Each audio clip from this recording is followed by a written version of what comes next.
Hi, friends. We're so glad you're here. The Big Ideas podcast exists to empower the next generation of entrepreneurs. Join us for unscripted conversations while you're at home with your kids or even just driving them around to activities. We hope these short but powerful messages will give you inspiration and encouragement for your next big ideas. Hi, friends. Welcome back to the Big Ideas podcast. This is Ashlee Ilg, and I am here with Owen and Dylan, and we're super excited about our topic again today. We are talking about room for everyone to succeed and cheering on our competition. And, just really not living in that scarcity mindset is really what it is, of thinking that just because somebody else is doing great doesn't mean that there's also room for you to do great as well, right? Just because one person wins doesn't mean that now the whole, room of winning is full and there's no more room for us. And so we thought this would be a really fun and important topic to talk about as we are approaching Kids Business Day. But even if you're not joining us for Kids Business Day, it's just a great life lesson. It's a great, not just business lesson, but we'll get into how it just really applies to life and sports and all kinds of arenas that we can find ourselves in. And so let's just jump right into it.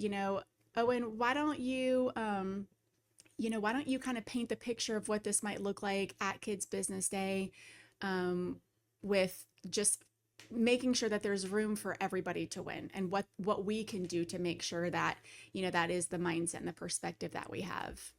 Well, let's say you are setting up your business, you're like setting up your tent and everything, your table, and you just look around and you see like some businesses that like their tents and tables could like look better than yours, but you should be happy with your business and how it turned out.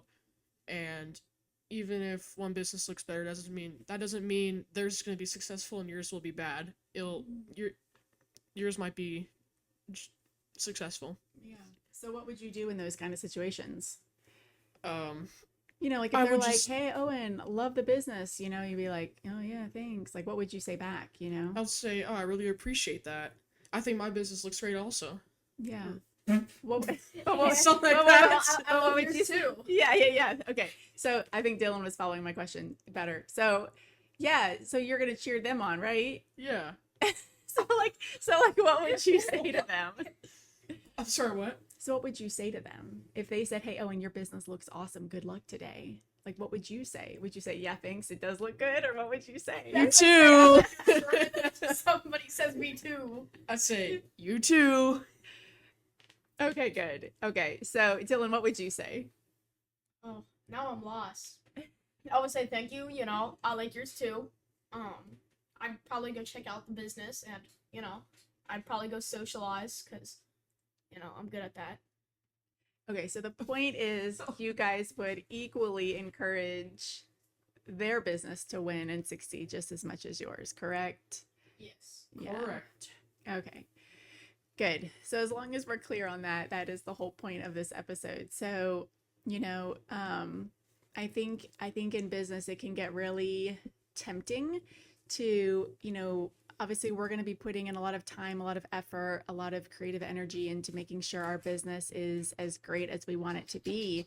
And sometimes we can feel like, we've done all this stuff to do our best, and then we get somewhere and it looks like, oh my gosh, somebody else has the upper hand, and somebody's done more than me, and somebody's going to be, more successful than me. And we can all of a sudden just plummet our self-confidence. We can, like I said, have that scarcity mindset that there's no way that we can both succeed at this event. And so the best way to combat that is like what Owen and Dylan were getting around to saying, and that cheering on, your neighbor, cheering on your competition, and prioritizing community over competition, prioritizing those friendships and those relationships, even if you've just met them for the first time, prioritizing that friendship, that relationship, and just building that community of other like-minded entrepreneurs by cheering them on.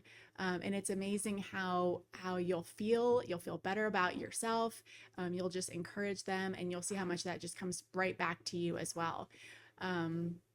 So anything you guys want to add to that, or you want me to jump to the next question? I'd say you could jump to the next question. Yeah, me too. Okay. So let's take it beyond business. Dylan, why don't you maybe talk about what this might look like in the sports or athletics arena? Well, I always love to have sportsmanship. It makes other people feel good and it makes me feel good too. Um, So like specifically in gymnastics, like what do you do in that? Like how do you make other people feel good, whether they got a higher score than you or whatever the situation might be? um, it would usually just be a good job. I'd like compliment like what they would say. I'd always give them a fist bump because you know me, I like fist bumps too. So even if they did better than you and they got a higher score than you, it doesn't mean you don't cheer them on. I'd still cheer them on, but I'd still feel a little mad. But Well, that's the competition, the competitor inside you, and that's exactly. that's totally good. That's totally fine. It's when that competition or that need to win overrides your willingness to cheer on somebody else who's also doing their best. That's when it can become kind of rough. Hi, friends, it's Ashlee, and I wanted to see if you've had a chance yet to register for Kids Business Day. It's our favorite event of the year, and we're so excited to host the biggest number of kid entrepreneurs in our local area once again.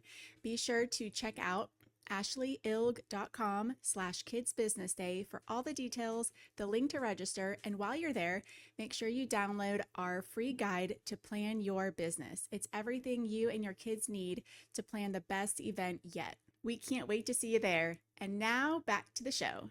So, and outside of even athletics, Owen, what about like in the classroom or, I mean, we're in a homeschool classroom, but you are in a couple co-ops in a class setting. So what would that look like, just sitting among like classmates and let's say somebody does a better project than you or you just have different projects, not necessarily better. How would that look in a classroom setting?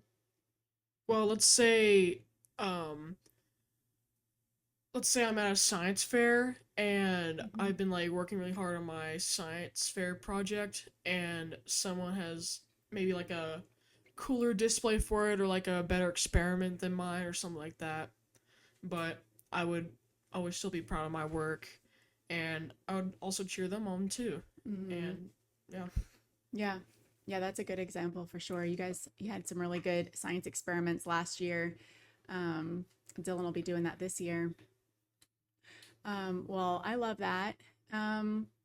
Well, I think everything you guys are saying is so good, and it's such a good lesson to learn early on, in an event like Kids Business Day and preparing not only your business, but also preparing your attitude and your mindset about what you're doing, but also what everyone around you is doing.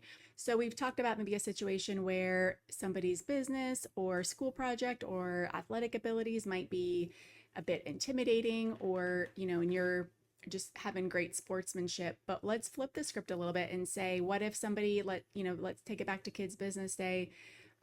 Let's say they're set up right next to you and their business, maybe they're a first time business owner, their first experience at an event like this, and you can tell, like they're a little inexperienced. Maybe it's their business is a little bit more basic, they're really proud of it, but you can tell it's maybe their first time or they're younger. How do you still have that great sportsmanship without feeling like you're better than them, or like it's like not quite as genuine as a fist pump or a like you're gonna do great today? Like what would you say in those kinds of settings, Dylan? I would probably say, well, it's never right to just be mean to somebody, especially if they're new to what you're doing. Mm-hmm. Yeah, Everybody starts somewhere, so yeah, just because you can think back and know that you were there once and you might have needed some help too. mm-hmm. And it's just nice to always have the help, the extra lending hand. Yeah, and the extra like cheering on. I mean, for sure, you were so nervous at our very first Kids Business Day, Dylan. I mean, I don't even think you ended up selling anything because you just couldn't get over the fear of like offering your product. Oh, and what would you say to somebody who maybe looks like they're the one that's intimidated? Maybe you're the one that showed up next to them with the business that's super flashy and you're older, you've got more experience, your business is like, a couple years running, so you've got a pretty well-oiled machine, but Now you're set up next to somebody who's maybe looking like they're the intimidated one or the one that might need an extra, encouragement. What would you do in those situations? I would probably like cheer them on, and maybe they'll cheer me on too. Yeah. Is there always something to learn from everybody, no matter where you're at? Oh yeah, definitely. Yeah, there's always more to learn and there's always a different perspective to have. And I think keeping that humble, position, that humble perspective that we're certainly not better than anybody. Nobody is certainly better than us. Like we're all in it to learn. We're all in it to have a great experience, have fun, learn as much as we can. And so, yeah, I think it's such a cool event, obviously, just a great real life experience to learn these principles, and just having that those eyes to see, that there's room for everybody to win. And we just hope that this principle will not only serve you in an event like Kids Business Day or any event, any business situation, as an adult with like real world businesses, it's easy to look left and right and to feel like, oh, well, if they're winning, then I can't win. And so, like I said, this is a real life lesson, just truth that there's no such thing as, there's room for everybody for sure. And so we hope these tips help encourage you, maybe shift your perspective, maybe expand your perspective that, there's room for everybody, and we can't wait to see what everybody brings to the table in their businesses. And of course, as you're moving forward in athletics and classroom settings and all of that, just keep that in mind. Always cheer on those to the left and to the right of you in whatever situation they're in. It will go so far, not only for them, but even more importantly for you as well too. So we have enjoyed sharing with y'all for this episode, and we can't wait to talk to you soon. Thanks again for listening, friend. We would love to hear what is really speaking to you in today's episode. It means so much to us, and we would love for you to take a screenshot of you listening to our podcast, share it on Instagram and Facebook. Definitely tag me in it so I can reshare it. Our kids especially really love hearing what you're getting out of our show, so it really means the world. Thanks again for joining us.